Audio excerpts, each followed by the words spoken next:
वंदे मातरम। नमस्कार। जय श्री राम। एक समय कहा जाता था कि युद्ध और प्रेम में सब कुछ जायज़ है। अब कहा जाने लगा युद्ध, प्रेम और राजनीति में सब कुछ जायज़ है। यद्यपि ये अनैतिक है, लेकिन ये कहा जाने लगा। महाराष्ट्र का जब चित्र सामने आता है तो मराठाओं का चित्र सामने आता है। शिवाजी महाराज से लेके अब तक वो महाराष्ट्र मराठा के कारण से ये कहीं आगे चल के प्रकारांतर से होता रहा होगा।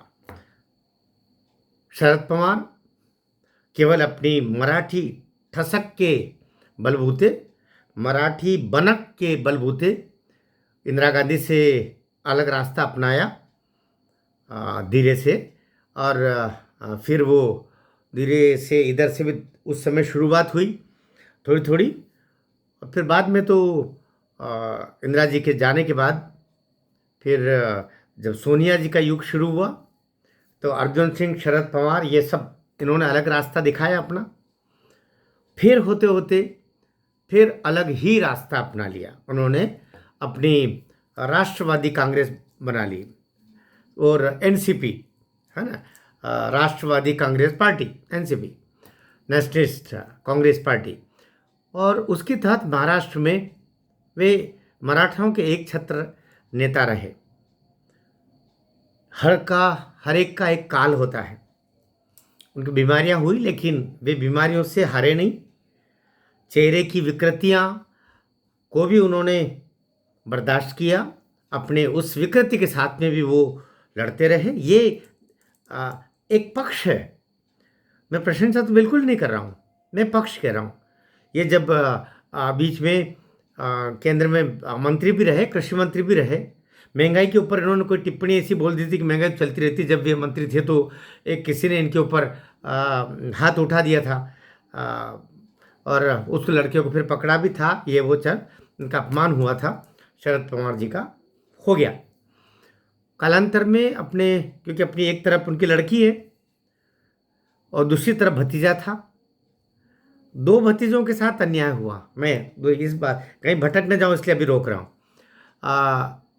अपने भतीजे अजित पवार के सांगठनिक सामर्थ्य के बलबूते एनसीपी जीत के आई। लड़की पर इनका बहुत रहा, क्योंकि लड़की तो लड़की है, तो मेरा कोई लड़का तो इनका है नहीं, तो लड़की की तरफ बहुत होते रहे। लेकिन लड़की में वो दम गुर्दा नहीं है जिससे पूरी पार्टी को चलाया जाता है। उसके लिए बहुत कुछ चाहिए, बहुत दौड़ना पड़ता है, बहुत सेक्रीफाइसेस है। पार्टियाँ ऐसी खड़ी नहीं होती है और ऐसे नहीं जीतती है। लेकिन अजित पवार दादा में ये था। स्वर्गीय अजित पवार ने अपने रास्ते अलग बनाए। जब लगा कि काका, जिसको चाचा भी बोलते हैं, ये मेरे साथ दगा कर रहे हैं, तो उन्होंने अलग अपनी दो बार निकल के गए। एक बार सुबह से शाम के लिए निकल के गए, उप मुख्यमंत्री बन गए थे, और दूसरी दफे तो बाकायदा तोड़ा के चले गए। अब लोग बाग ये ऊपर कहते नहीं कि जो शरद पवार का खुद का ही खेल था, लेकिन ये सब कहने की बातें। दरअसल वो दिल से ही अलग हट के गए थे। कोई काका ऐसी कहेगा कि अंतोगत अपने पार्टी की भत पिट गई पूरी, एनसीपी शरद पवार की पार्टी खत्म हो गई, और शरद पवार अपने जीते जी ऐसा क्यों होने देते। इसलिए ये तो मूर्खतापूर्ण एक नैरेटिव है कि शरद पवार ने ही अजित पवार को एनडीए के साथ भेजा और फिर उन्होंने सरकार में इस तरीके से किया। ये सब फिजूल की बात। वो बहुत खुददार नेता था अजित पवार, और अपने बलबूते हो गए। यहाँ तक सब हो गया।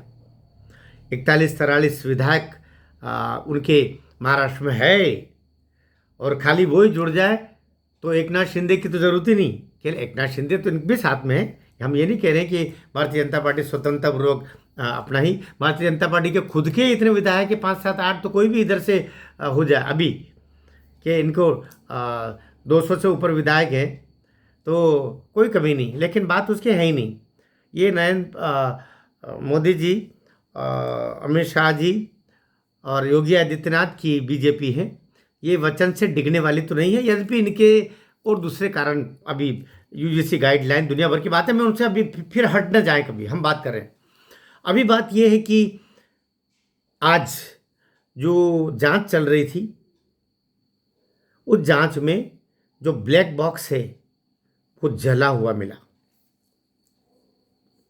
बहुत ऐसा न के बराबर होता है, न के बराबर, क्योंकि वो उसको जिस टेम्परेचर के लिए तैयार किया जाता है वो इसी के लिए रहता है कि पानी, आग, ये वो किसी में भी उसका कुछ बिगड़ना नहीं, कितनी ही। लेकिन वो हो गया तो क्या, आ, उसके दो पार्ट होते हैं और दोनों ही जल गए। तो आ, जो भतीजा है रोहित पवार, उसने उसने तो पहले से ही जांच की मांग की थी कि इसकी जांच हो। लेकिन और सुनेत्रा पवार के तो चूंकि बेचारी का पति गया है तो वो तो चुप थी। इससे 3 दिन बाद ही उसने शपथ भी ले ली, वरना उसके साथ और षड्यंत्र हो जाता, उसके साथ और भी षड्यंत्र होने वाला था। लेकिन आपने देखा एकमात्र नेता ऐसा था जो सगा काका था क्या है। लेकिन उसने कहा कि जांच की जरूरत नहीं, हाथ से होते रहते। ये किसने बोला था? किसने बोला था? शरद पवार ने बोला था। ये दुर्घटना कहाँ घटित हुई? बारामती में। बारामती किसका गढ़ है? जहां उनकी राजनीति, जहां उनके उनके रसूख के दम पर कर्मचारी आते जाते, सब कुछ, सारा कुछ उनका। मैं आरोप नहीं लगा रहा हूं, मैं चिंता व्यक्त कर रहा हूं। उन्होंने क्यों कहा? जिसके घर का, जैसे आज सुनेत्रा पवार ने भी कहा कि जब ब्लैक बॉक्स जले हुए मिला तो उन्होंने कहा कि सीबीआई जांच होना चाहिए। और सीबीआई, महाराष्ट्र सरकार भी उधर तैयार हो गई मेरी जानकारी के हिसाब से, और अब सीबीआई जांच होगी। इस संपूर्ण जांच से शरद पवार मना क्यों कर रहे थे? क्या उनको सब पता था? जो शरद पवार के बारे में कहा जाता है कि दाऊद इब्राहिम से लेकर के और अंतर्राष्ट्रीय जो बड़े बड़े कुख्यात जो अपराधी होते हैं उनसे इनके संबंध रहे, ऐसा लोग कहते हैं। क्या खेल हो गया बेचारे के साथ? रास्ते से हटाया गया, एनसीपी टूट करके जो गई तो उस व्यक्ति को तोड़ दिया जो एनसीपी तोड़ के गया था। ये जांच का विषय है। अब शुरुआत होगी। आज से पूरा सुई घूमना शुरू हो गई है। अब ये सुई कहाँ पहुँचती है? बारामती में घूम रही है। बारामती में सीबीआई कहाँ पहुँच रही है, कल आपको पता चल जाएगा। सुनेत्रा पवार को हिम्मत नहीं हारनी चाहिए। देवेंद्र फडणवीस जी ने, एकनाथ शिंदे जी ने, दोनों ने सपोर्ट किया है जांच का, और ये जांच होनी चाहिए। तो जांच सबसे पहले कहाँ पहुँचनी चाहिए? किसके दरवाजे पहुँचनी चाहिए? शरद पवार के दरवाजे पहुँचनी चाहिए। क्यों पहुँचनी चाहिए? इसलिए पहुँचनी चाहिए कि आपने जांच का मना क्यों किया था। बस वहाँ से शुरू होगी ये जांच। उसके बाद सर्कमस्टेंसेस, एविडेंसेस जुड़ना शुरू होंगे। फिर अभी जो एविएशन डिपार्टमेंट है उसकी जांच में और भी तथ्य निकल रहे हैं। अब धरपकड़ भी शुरू होगी, जिसके तहत कई लोगों को पकड़ा जाएगा, एविएशन डिपार्टमेंट के लोगों को। उस प्राइवेट हवाई कंपनी के लोगों को भी पकड़ा जाएगा। क्या उसमें जले हुए ब्लैक बॉक्स ही रखा था? ये जांच भी होगी, जिसकी संभावना व्यक्त की जा रही है। मैं केवल संकेत कर रहा हूँ, आप भी टिप्पणी में बोलिएगा। ये श्रद्धांजलि होगी अजीत दादा के लिए। भारत माता की जय।